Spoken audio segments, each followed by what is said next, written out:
Assalamualaikum warahmatullahi wabarakatuh. Baiklah, saya Fariskianti akan menjelaskan bab 5, bab 6, dan bab 7 pemasaran jasa akuntansi. Yang pertama yaitu bab 5, yaitu tentang strategi produk dan mengelola lingkungan jasa. Yang pertama yaitu produk jasa. Kata produk berarti mengacu konsep atas objek atau proses yang memberikan sejumlah nilai kepada konsumen. Dua jenis produk berarti barang dan jasa. Istilah barang digunakan untuk produk manufaktur. Konsumen kenyataannya bukan membeli barang dan jasa, melainkan manfaat yang spesifik nilai dari keseluruhan penawaran. Keseluruhan penawaran disebut the offer, yang memaksudkan manfaat yang dinikmati konsumen dari pembelian produk. Selanjutnya ada 4 karakteristik the offer. Yang pertama, barang murni berwujud. Tidak ada jasa menyertai produk, yaitu seperti sabun, odol, dan lain-lainnya. Yang kedua, barang berwujud dengan jasa yang menyertainya, seperti komputer dengan jasa instalasinya. Yang ketiga yaitu jasa kantor, disertai barang dan jasa minor, seperti jasa penerbangan kelas 1. Yang keempat yaitu jasa murni, seperti jasa penjaga anak dan psikoterapi. Selanjutnya, sebagian jasa bukanlah jasa murni, oleh karena itu menggunakan kata the offer. Sebuah offer dapat divisualisasikan sebagai atom dengan sebuah inti di bagian tengah yang dikelilingi tampilan atau fitur yang berwujud dan atau tidak berwujud. Menurut Donald L. Lehman dan Russell S. Swiner, produsen menciptakan fitur-fitur atau produk, tetapi konsumen membeli manfaat. Terus ada tingkatan produk jasa, itu dibagi menjadi 4. Yang pertama, produk inti. Produk inti ini contohnya seperti tempat tidur pada jasa kamar hotel. Yang kedua ada produk yang diharapkan, terdiri atas produk inti bersama pertimbangan keputusan pembelian minimal harus dipenuhi.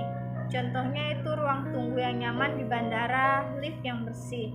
3. Produk tambahan, area yang memungkinkan suatu produk didiferensiasi terhadap yang lain. Contohnya dalam menawarkan layanan pelanggan yang sempurna.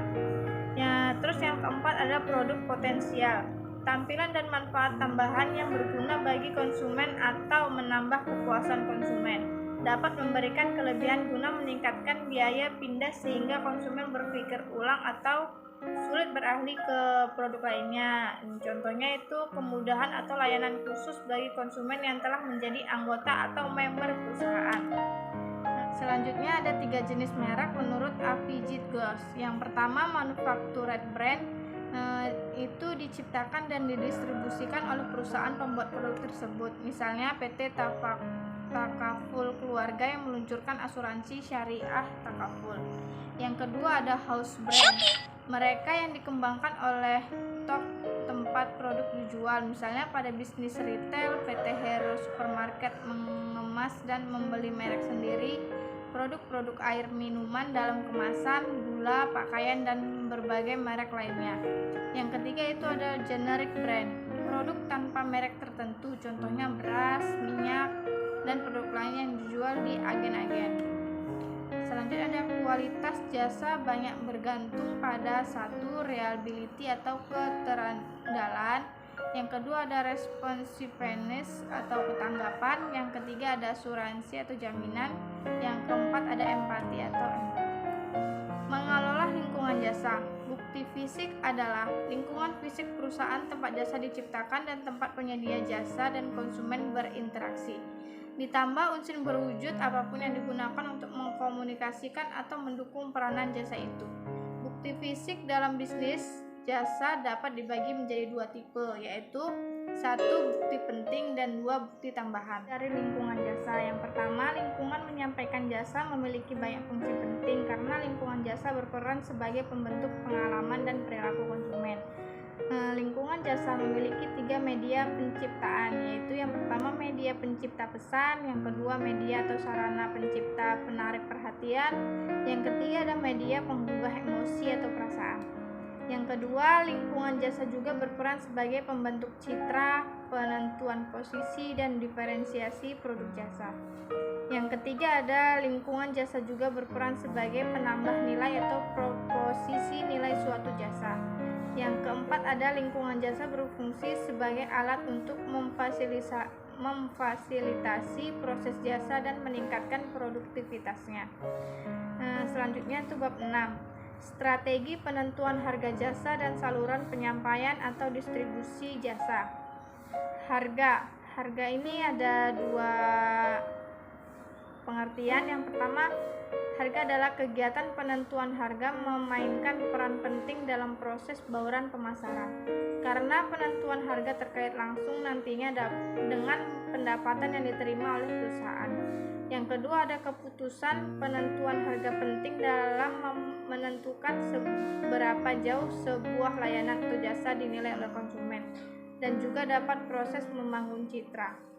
Tujuan penetapan harga jasa ada 6. Yang pertama, mendapatkan laba yang maksimum. Yang kedua, pangsa pasar yang lebih luas. Yang ketiga, ada kepemimpinan perusahaan terhadap mutu produk. Yang keempat, ada menentukan permintaan dari konsumennya. Yang kelima, ada perkiraan biaya. Dan keenam, ada kondisi harga pesaing. Terus ada faktor-faktor yang mempengaruhi penetapan harga jasa. Ada 8. Yang pertama ada elastisitas permintaan, yang kedua ada struktur biaya, ketiga ada persaingan, keempat ada positioning dari jasa yang ditawarkan, kelima ada sasaran yang ingin dicapai perusahaan, keenam daur hidup jasa, ketujuh sumber daya yang dipergunakan, yang kedelapan kondisi ekonomi. Selanjutnya ada pedoman dalam memilih metode penetapan harga yang tepat. Itu ada 10. Yang pertama, besarnya anggaran iklan atau promosi yang diinginkan. 2. Jenis produk. 3. Sasaran pangsa pasar. 4. Saluran pemasaran. 5. Pandangan tentang profit.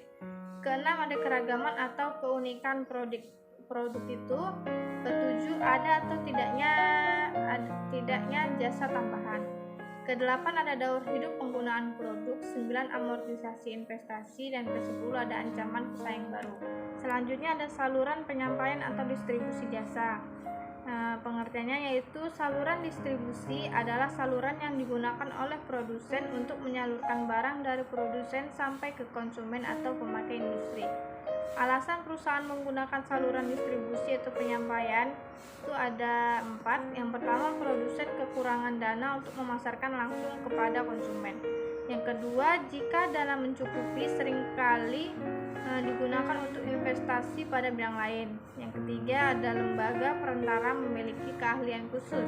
Yang keempat, lebih ekonomis. Selanjutnya, faktor-faktor yang mempengaruhi pemilihan saluran ada 4. Yang pertama, pertimbangan pasar. Yang kedua, pertimbangan barang. Ketiga, pertimbangan perusahaan. Dan keempat, pertimbangan perantara. Jenis-jenis saluran distribusi jasa ada 5. 1. Distribusi dari produsen ke konsumen. 2. Distribusi dari produsen ke pengecer ke konsumen. Ketiga, distribusi dari produsen ke pedagang besar ke pengecer ke konsumen. Keempat, ada distribusi dari produsen ke agen ke pengecer lalu ke konsumen. Kelima, ada produsen ke agen ke pedagang besar lalu ke pengecer lalu ke konsumen.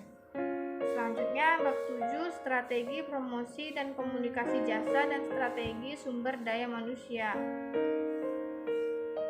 Menurut Ahamdani, promosi merupakan salah satu variabel dalam bauran pemasaran yang sangat penting dilaksanakan oleh perusahaan dalam memasarkan produk.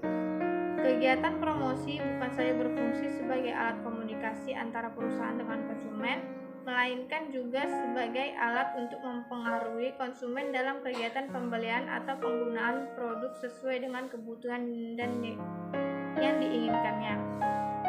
Tujuan promosi menurut Swasta dan Irawan, tujuannya itu adalah memodifikasi tingkah laku konsumen, menginformasikan, mempengaruhi, dan membujuk serta mengingatkan konsumen sasaran tentang perusahaan dan produk atau jasa yang dijualnya. Promosi ini bertujuan untuk menyebarkan informasi produk yang dijual oleh perusahaan kepada konsumen tertarik dengan produk yang ditawarkan dan akhirnya melakukan keputusan pembelian. Dengan adanya kegiatan promosi diharapkan pendapatan perusahaan dapat meningkat. Fungsi promosi. Menurut Terence A. Shipp, promosi memiliki ilmu fungsi yang sangat penting bagi suatu perusahaan atau lembaga. Kelima fungsi tersebut dijabarkan sebagai berikut. Yang pertama adalah memberikan informasi, yang kedua membujuk, yang ketiga mengingatkan, yang keempat menambah nilai, dan kelima mendampingi upaya-upaya lain dari perusahaan. Langkah-langkah pengembangan promosi. Yang pertama mengidentifikasi target konsumen, kedua menentukan tujuan komunikasi, ketiga merancang pesan, keempat menyeleksi saluran komunikasi, kelima menetapkan jumlah anggaran promosi, keenam menetapkan bauran promosi, ketujuh mengukur hasil-hasil promosi, kedelapan mengelola dan mengkoordinasi proses komunikasi. Strategi sumber daya manusia jasa. Pengertian sumber daya manusia adalah manusia yang bekerja di lingkungan suatu organisasi, atau bisa disebut juga personil, tenaga kerja, pekerja, atau karyawan. Peran penting SDM dalam perusahaan jasa dikelompokkan menjadi 4. Yang pertama, kontraktor. Sumber daya manusia yang berhubungan secara intens dengan konsumen dan memiliki aktivitas memasarkan secara konvensional. Yang kedua ada modivers, sumber daya manusia yang tidak terlibat secara langsung dalam aktivitas pemasaran. Kontak dengan konsumen yang dilakukan sekali saja. Ketiga ada influencer. Sumber daya manusia ini lebih fokus pada implementasi dan strategi pemasaran mencakup pengadaan riset dan pengembangan. Yang keempat ada isolated, yaitu sumber daya manusianya akan sulit berhasil apabila tidak mendapat dukungan. Selanjutnya ada proses manajemen SDM dalam operasi jasa. Yang pertama ada rekrut karyawan yang tepat, yang kedua latih karyawan dengan baik, ketiga didik konsumen, keempat didik semua karyawan, kelima efisiensi, nomor 1 disertai keramahan.